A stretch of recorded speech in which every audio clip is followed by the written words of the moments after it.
नमस्कार, मी पंजाब डक. आज आहे 21 मे 2025 आणि मी आहे माझ्या शेताजवळ. पाहू शकता ते कसा पाऊस पडलेला आहे आमच्या इकडं.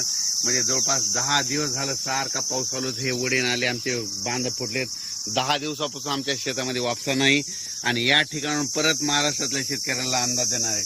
राज्यातल्या सर्व शेतकऱ्यांना सांगू इच्छितो की आज 21 मे, आज पण 21 मे ला दुपारी 3च्या नंतर राज्यात पुन्हा जोरदार पाऊस पडणार आहे. म्हणून हा अंदाज म्हणजे हा पाऊस 25 तारखेपर्यंत खूप पडणार आहे. त्याच्यानंतर 26, 27, 28, 29, 30 ला थोडा कमी प्रमाणात होईल.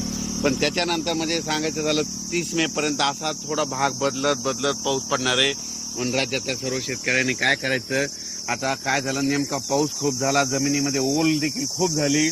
पण काय झालं, शेतकऱ्यांच्या शेतच दुरुस्त नसल्यामुळं अडचणी येत आहेत. म्हणून राज्यातल्या सर्व शेतकऱ्यांना सांगू इच्छितो की तुम्ही काय करा, जसे वेळ भेटेल तसं काय करा, तुम्ही तुमचे शेत दुरुस्त करा. कारण की राज्यामध्ये आता जवळपास हे 25 मे पर्यंत तर मुंबई पुणे नाशिक नगर जिल्हा मुसळधार पाऊस पडणार आहे. म्हणून हा अंदाज लक्षात घ्या. आज देखील मुंबईला मुसळधार पाऊस असणार आहे. मुंबईकरांनी सतर्क राहण्याची गरज आहे.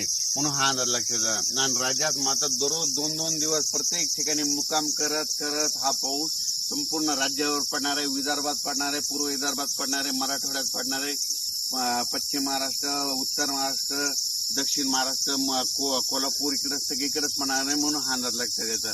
म्हणजे सांगायचं झालं तर 25 मे पर्यंत खूप जोराचा पाऊस असणार आहे. ओढे नाले वाहणारा पाऊस असणार आहे. त्याच्यामध्ये वाऱ्याचं प्रमाण जास्त असणार आहे. म्हणून आणखीन एक खास करून, कारण की या पावसामध्ये सर्व माझ्या शेतकऱ्याला एक विनंती आहे की तुम्ही काय करा, तुमची ह्या 25 मे पर्यंत तुमची जनावरे असे झाडाखाली बांधू नका.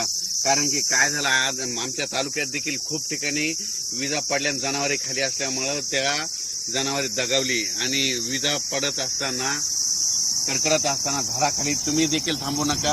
आपले पाळीव प्राणी देखील बांधू नका. माझी सगळ्याला विनंती आहे. कारण की म्हणजे काय झालं, महाराष्ट्रभर बघितलं तर विजेमुळे खूप शेतकऱ्यांचं पशुधनाचं खूप नुकसान झालं. माझी परत विनंती की विजा कडकडत असताना झाडाखाली थांबू नका. डायरेक्ट घर जवळ करा, पण कुठं म्हणजे झाडाखाली निवारा घेऊ नका, ही माझी विनंती आहे.